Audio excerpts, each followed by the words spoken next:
Budjetli sportkar qidirayotgan, kutayotgan obunachilarimizga 2023-yilda ishlab chiqarilgan MG7 mashinamiz sotuvda bor. 188 ta ot kuchi, 1.5 turbina motor bilan jihozlangan. Oldida aqlli LED faralar mavjud.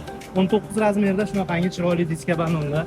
4 ta eshigi bezramichniy oynada, slipoy zona, aytilganda 360 kamera, tonirovkalargacha toptirilgan, salon holatlari ham aniq holatda, to'q yashil bilan qora kombinatsiyada yaxshi ko'jalar ishlatilgan, Bose audio sistemalari bilan jihozlangan. 3 ta rejimda harakatlanadigan mashinamiz Eco, Norma, Sport, Multirul. Xo'p, mashina 100 ga 7 ta 8 ta rasxod qiladi. Orqada spoilerlar mavjud. 70 dan o'tganingizdan keyin avtomatik ko'tarilib tushish xususiyatiga ega. Mashinaning kraskasiga keladigan bo'lsak, mana shu bitta eshigida bir shapalaqdek petnosi bor ekan, qolgan joylari absolyutni toza.